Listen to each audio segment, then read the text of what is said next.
Hello everyone, welcome back to our YouTube channel Mind Master classes. आज की class में हम लोग जेल प्रहरी का पेपर डिस्कस करने वाले हैं जो हुआ था 1 अक्टूबर 2018 को। इसमें टोटल 20 क्वेश्चंस होने वाले हैं, तो आइए वन बाय वन डिस्कस करते हैं। फर्स्ट क्वेश्चन है, choose the option that correctly sequences the following sentences. इसमें 4 सेंटेंसेस दिए हैं, इसको हमें रीअरेंज करना है। The SAP is used in the making of a maple syrup.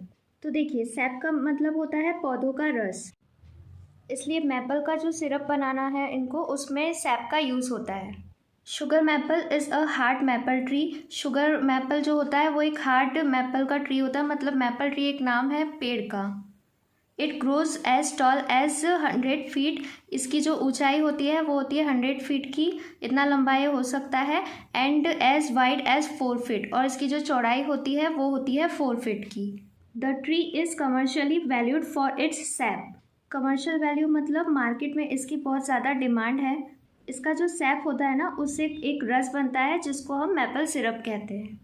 अब इन सबको हमें रीअरेंज करना है, तो सबसे पहले देखते हैं कि नाउन कौन से सेंटेंस में है। सेकेंड वाला ऑप्शन जो है उसमें दिया है sugar maple is a hard maple tree, मतलब इसमें शुगर मैपल ट्री के बारे में बात हो रही है, तो ये हो जाएगा फर्स्ट वाला ऑप्शन हमारा सही। सबसे पहले आएगा सेकेंड वाला। फिर उसके बाद क्या बोला है कि ये 100 फीट लंबा और 4 फीट चौड़ा होता है, तो ये आ जाएगा इसके बाद सेकेंड वाले के बाद थर्ड। इसके बाद इसकी वैल्यू के बारे में बता रहा है कि the tree is commercially valued for its SAP. इसका जो सैप है उसके लिए इसका महत्व बढ़ जाता है। इसके बाद में जो आएगा वो आएगा the SAP is used in the making of a maple syrup, मतलब सैप जो है वो मैपल सिरप को बनाने में काम आता है। इस तरह से ये चारों हमारे अरेंज हो गए हैं, तो जो सीक्वेंस है वो क्या होगा 2 3 4 1, ऑप्शन नंबर 2।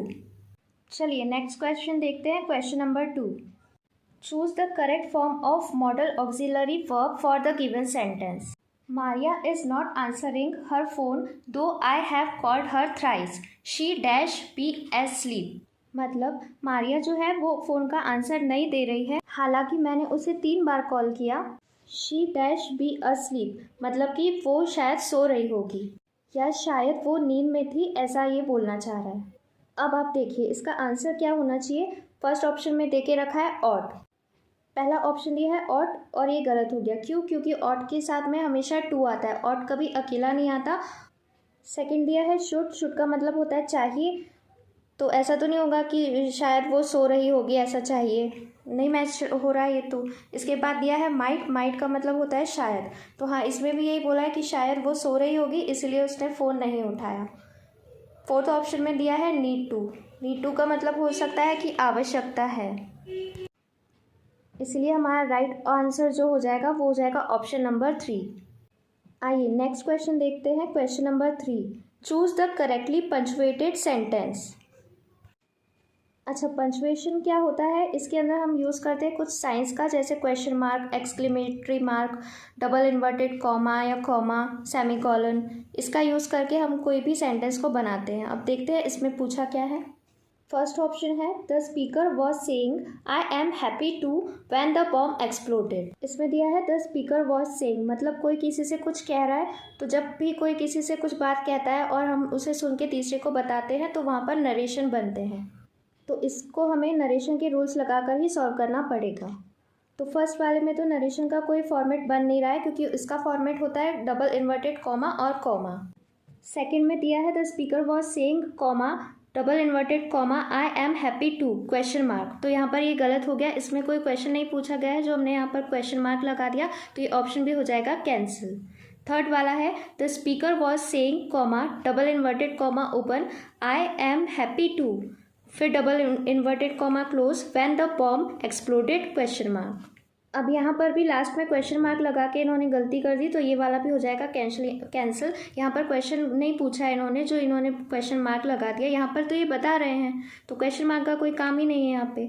लास्ट वाला देखते हैं the speaker was saying double comma और फिर double inverted comma open I am happy too double inverted comma close when the bomb exploded.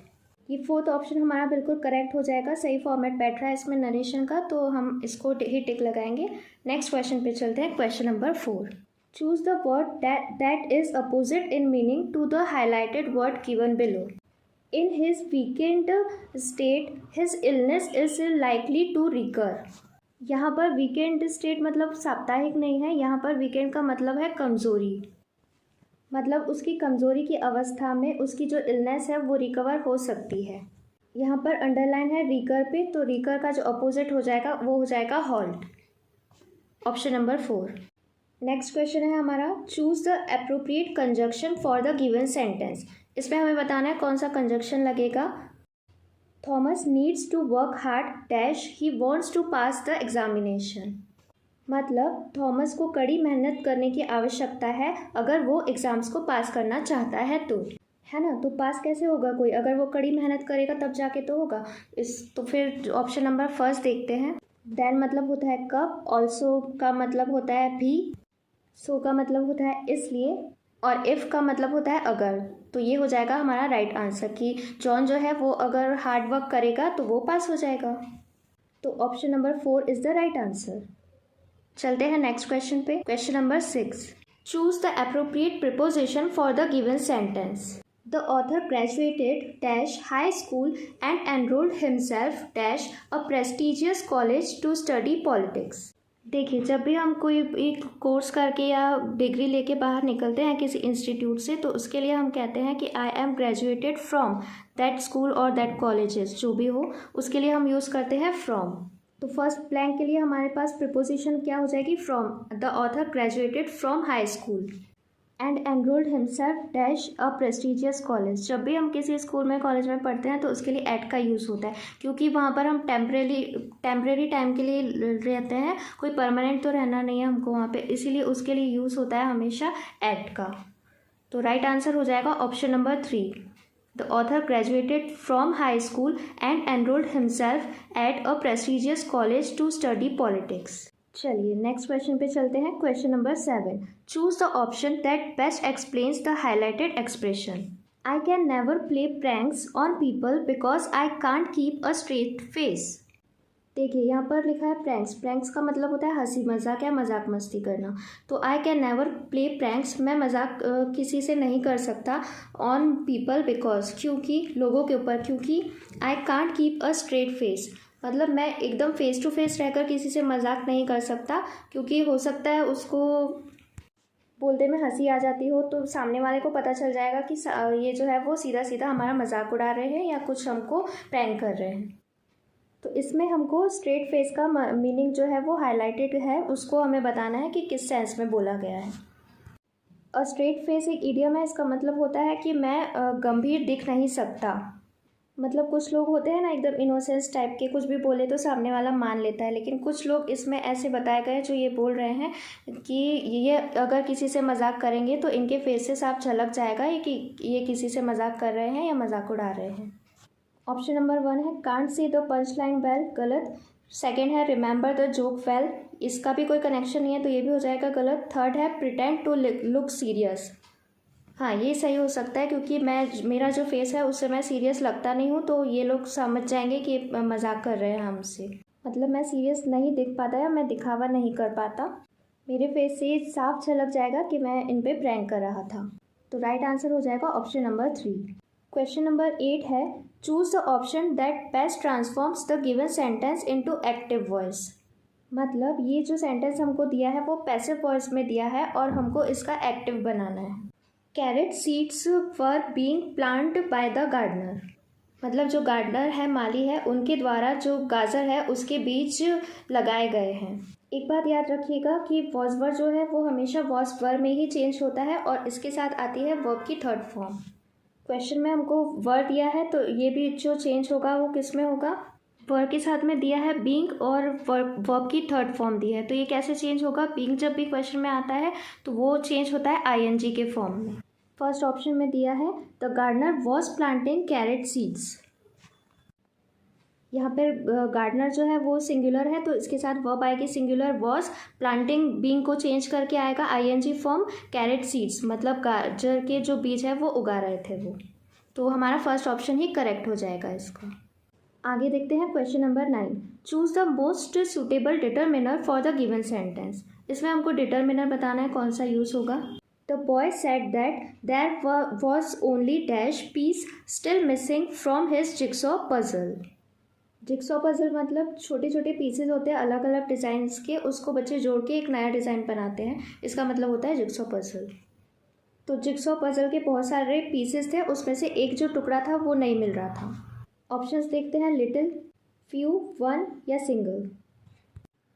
Little uncountable के लिए यूज़ होता है, फ्यू मतलब न के बराबर, वन यहाँ पर सही रहेगा क्योंकि एक पीस उसका खोया है। तो राइट आंसर क्या हो जाएगा हमारा option number 3। The boy said that there was only one piece still missing from his jigsaw puzzle. Next question पे चलते हैं, question number 10। Spot the error in the given sentence and choose the option that rectifies it. इसमें हमको error बताना है। I will return back to town soon. अब देखिए, इसमें रिटर्न और बैक एक साथ यूज़ कर लिए गए हैं। इसमें होता है दोनों का मतलब वापस आना, है ना। तो रिटर्न का भी मतलब वही, बैक का भी मतलब यही होता है। तो दोनों एक साथ का भी यूज़ नहीं होते, ये होता है सुपरफ्लस। तो दोनों में से एक ही चीज़ का यूज़ हमको यहाँ पे करना है। फर्स्ट ऑप्शन देखते हैं, I will return back town soon. इसमें दोनों एक साथ आ गए, गलत हो जाएगा। सेकंड है I will returns to town soon. इसमें हमको दिया है आई विल रिटर्न्स, रिटर्न्स नहीं होगा क्योंकि विल और शैल के साथ में वर्ब हमेशा फर्स्ट फॉर्म में होता है। यहाँ पर लगा दिया है एस, तो फिर ये गलत हो जाएगा। थर्ड में दिया है I will return to town soon, ये हमारा सही हो जाएगा। और फोर्थ में दिया है I will return back to town soon, इसमें भी दोनों को एक साथ यूज़ कर लिया है, तो ये गलत हो जाएगा। तो बचता है ऑप्शन नंबर 3 हमारा correct answer, I will return to town soon. Next question पे चलते हैं, question number 11। Choose the appropriate option that changes the given sentence into passive voice. मतलब हमको एक्टिव वॉइस में दे के रखा है सेंटेंस और अब हमको इसको चेंज करना है पैसिव वॉइस में। People speak English all over the world, मतलब पूरी दुनिया में लोग इंग्लिश बोलते हैं। अब देखिए, स्पीक जो है वो है वर्ब की फर्स्ट फॉर्म, और अगर क्वेश्चन में जब भी वर्ब की फर्स्ट फॉर्म आती है तो वो चेंज होता है इज, एम, आर में और प्लस वर्ब की थर्ड फॉर्म। सारे ऑप्शंस चेक करते हैं। All over the world, English was being spoken, इसमें आ गया वॉज तो हो जाएगा गलत। सेकेंड ऑप्शन में भी वॉज दे के रखा है। थर्ड ऑप्शन में दिया है is, English is spoken all over the world, तो ये हो जाएगा हमारा आंसर सही। चलिए अब चलते हैं क्वेश्चन नंबर 12 पर। Choose the appropriate form of the tense for the given sentence. इसमें हमको बताना है कौन सा टेंस यूज होगा यहाँ पर। The lights dash out while I dash the pipe, मतलब लाइट जो है वो चली गई, तो लाइट के लिए हम क्या यूज़ करेंगे, went out. The lights went out while I was fixing the pipe, मतलब मैं जब पाइप सुधार रहा था तब जो है लाइट चली गई थी। तो राइट आंसर क्या हो जाएगा, ऑप्शन नंबर फर्स्ट। वॉज क्यों आया, क्योंकि आई जो है वो सिंगुलर था इसलिए। चलिए चलते हैं नेक्स्ट क्वेश्चन पे, question number 13। Choose the appropriate form of the tense for the given sentence. इसमें भी हमको टेंस बताना है। He dash jogging in the park every morning, इसका मतलब हुआ कि वो he jogging in the park, वो पार्क में जॉगिंग करता है एवरी मॉर्निंग, हर सुबह को वो पार्क में जॉगिंग करता है। एवरी मॉर्निंग लिखा है, मतलब ये हो गई आदत। आदत का मतलब होता है हैबिट, और हैबिट के लिए हमेशा प्रेजेंट इंडेफिनिट का यूज़ होता है। थर्ड दिया है गो और फोर्थ दिया है गोज, ये दोनों होते हैं प्रेजेंट इंडेफिनिट। लेकिन अब देख लेते हैं कि सब्जेक्ट क्या दिया है। सब्जेक्ट दिया है हमको ही, तो इसके साथ आएगी वर्ब, वर्ब सिंगुलर, क्योंकि सब्जेक्ट अगर सिंगुलर है तो वर्ब भी सिंगुलर आएगी। तो हमारा ऑप्शन नंबर 4 जो है वो यहाँ पे करेक्ट हो जाएगा। चलते हैं नेक्स्ट क्वेश्चन पे, question number 14। Choose the appropriate prepositional phrase to complete the given sentence. He succeeded dash his perseverance and hard work. Perseverance का मतलब होता है लगातार मेहनत करना, किसी भी चीज़ के लिए रुकना नहीं बिल्कुल भी, मतलब जब तक मेहनत करना जब तक कि वो चीज़ अचीव नहीं हो जाए हमको। तो उसके लगातार मेहनत और मेहनत के दम पर उसको सक्सेस अचीव हो जाती है। तो राइट आंसर हो जाएगा हमारा option number 4, by virtue of. ये एक फ्रेज होता है। बाय वर्च्यू का मतलब होता है अपनी मेहनत से या अपने कर्मों से। चलिए चलते हैं नेक्स्ट क्वेश्चन पे, क्वेश्चन नंबर 15। क्वेश्चन नंबर 15 है, choose the option with the appropriate prefix to complete the given sentence. My younger sister is very dash sociable, she does not enjoy mixing with people unknown to her, मतलब मेरी छोटी बहन जो है वो उन लोगों से मिलना जुलना बिल्कुल पसंद नहीं करती है जो कि उसके लिए अनजान है या जिनको वो जानती नहीं है। यहाँ पे हमको दिया है सोशेबल। सोशेबल मतलब होता है बहुत ही सामाजिक, जो लोगों से घुलना मिलना पसंद करते हैं, है ना। लेकिन इसमें क्या दिया है कि वो पसंद नहीं करती है, तो उसके ना को बताने के लिए हम हमेशा अन का यूज़ करते हैं। तो यहाँ पर हो जाएगा अनसोशिएबल। ऑप्शन नंबर फर्स्ट हमारा राइट हो जाएगा। Question number 16, choose the option that best transforms the given sentence into one using an adverb. यहाँ पे हमको दिए हैं दो सेंटेंस, इसको हमको जोड़ना है ताकि उसका जो मीनिंग है वो ना बदले, एडवर्ब का यूज़ करके। The examination was over, the children were happy. मतलब एग्ज़ाम ख़त्म हुआ और बच्चे खुश हो गए। The examination being over had the children be happy. Being तो यहाँ पर आएगा ही नहीं, तो हो जाएगा गलत। सेकेंड वाले में है as the children were happy because the examination was over. क्योंकि बच्चे खुश थे इसलिए एग्ज़ाम ओवर हो रहे थे, नहीं, ये तो उल्टा ही हो गया। क्योंकि एग्ज़ाम्स ओवर हो रहे थे इसलिए बच्चे खुश हो रहे थे, बच्चे खुश हो रहे थे इसलिए एग्ज़ाम नहीं ओवर हो रहे थे। थर्ड है as the examination was over the children were happy. ये हमारा ऑप्शन सही रहेगा कि क्योंकि एग्ज़ाम ख़त्म हो रहे थे इसलिए बच्चे जो थे वो खुश थे। क्योंकि पहले एग्ज़ाम ख़त्म हुए ना, फिर बच्चे खुश हुए, तो option number third is the right answer. Next question है question number 17, choose the correct form of verb that is in agreement with the subject. A good hotel dash one that dash the best services to its guest. मतलब एक अच्छा hotel वो होता है जो अपने guest को अच्छी से अच्छी सर्विस प्रोवाइड करे, इसमें इन्होंने ये बोला है। अ गुड होटल, होटल जो है वो एक ही होटल की बात हो रही है, तो अगर नाउन सिंगुलर है तो वर्ब भी क्या होगा, सिंगुलर। तो इसके साथ हम यूज़ करेंगे इज़ का। अ good hotel is one that, और प्रोवाइड्स जो होता है वो भी सिंगुलर होता है, तो पूरा सेंटेंस हमारा क्या बनेगा, a good hotel is one that provides the best services to its guest. तो हमारा ऑप्शन नंबर थर्ड जो है वो हमारा करेक्ट हो जाएगा। नेक्स्ट है हमारा question number 18, choose the correct form of the verb from the following options in the given sentence. My car broke down so I dash continue my journey. My car broke down का मतलब टूटी नहीं, मतलब खराब हो गई। So I dash continue my journey. अब car अगर खराब हो गई है तो जर्नी जो है वो कंटिन्यू तो हो नहीं पाई होगी, रुक गई होगी। ऑप्शंस देखते हैं, वुड नॉट बी। अब देखिए जब भी बी आता है ना तो उसके साथ में हम हमेशा वर्ब की थर्ड फॉर्म का यूज़ करते हैं, और यहाँ पर लिखा है कंटिन्यू, तो कंटिन्यू होती है वर्ब की फर्स्ट फॉर्म, तो ये हमारा आंसर नहीं होगा। सेकंड है कुड नॉट, ये हमारा आंसर हो सकता है। थर्ड देखते हैं, कुड नॉट हैव आएगा तो वर्ब की थर्ड फॉर्म यूज़ होगी। फोर्थ में भी कैन नॉट हैव है, तो इसके साथ भी वर्ब की थर्ड फॉर्म होना चाहिए, लेकिन हमारे क्वेश्चन में है वर्ब की फर्स्ट फॉर्म, तो हमारा राइट आंसर हो जाएगा option number 2, could not. My car broke down so I could not continue my journey. मेरी कार ख़राब हो गई, इसी कारण मैं अपनी जर्नी जो है उसको कंप्लीट नहीं कर पाया या कंटिन्यू नहीं कर पाया। सिंपल था। चलिए चलते हैं क्वेश्चन नंबर 19 पे। Choose the appropriate articles for the given sentence. इसमें हमें बताना है कि कौन से आर्टिकल का कहाँ पर यूज़ होगा। I wanted to buy dash pair of sneakers at dash supermarket but was confused when I saw dash varied patterns, colors and brands. Pair of sneakers, sneakers का मतलब यहाँ पे है एक शूज़ के टाइप है, ये है ना, शूज़ आते हैं कोई स्नीकर्स के, तो इसमें बोला है I wanted to buy pair of sneakers. एक ही पेयर चाहिए हमको, तो इसके लिए हम यूज़ करेंगे ए का। I wanted to buy a pair of sneakers, मुझे एक ही पेयर स्नीकर का चाहिए था। एट सुपर मार्केट जो है इसको यहाँ पर डिफाइन कर दिया गया है, तो जितनी भी डेफिनेट चीज़ें होती है उसके आगे हम डेफिनेट आर्टिकल का यूज़ करते हैं जो कि होता है द। तो I wanted to buy a pair of sneakers at the supermarket but was confuse when I saw varied patterns. Patterns हमको दिया है प्लूरल और इसके आगे दिया है एडवर्ब वेरिड, तो जब भी ऐसा स्ट्रक्चर आता है तो इसके साथ में हम हमेशा द का यूज़ करते हैं। I saw the varied patterns, colours and brands, तो राइट आंसर हमारा हो जाएगा ऑप्शन नंबर 4। लास्ट क्वेश्चन है हमारा question number 20, choose appropriate articles for the given sentence. My friend found dash 1 rupee note on the road, he decided to give it to dash bagger.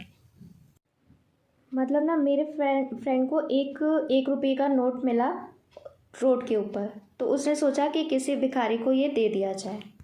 अब 1 rupee note में किसका sound आ रहा है, व का, व होता है कंसोनेंट, तो इसके आगे हम किसका यूज़ करेंगे, ए का, है ना। तो my friend found a 1 rupee note on the road, he decided to give it to beggar है ना, बैगर में क्या साउंड करा है, ब जो होता है वो कंसोनेंट होता है, तो इसके आगे भी क्या आएगा, ए। तो पूरा सेंटेंस क्या हो गया हमारा, my friend found a 1 rupee note on the road, he decided to give it to a beggar. तो ऑप्शन नंबर 4 हमारा करेक्ट हो गया। ओके, तो आई थिंक आप लोगों को समझ में आ गया होगा। अच्छा लगा है अगर वीडियो तो लाइक करें, और अगर चैनल को सब्सक्राइब नहीं किया है तो प्लीज़ चैनल को सब्सक्राइब करें। मिलते हैं नेक्स्ट वीडियो में अगले पेपर के साथ। Thank you so much for watching.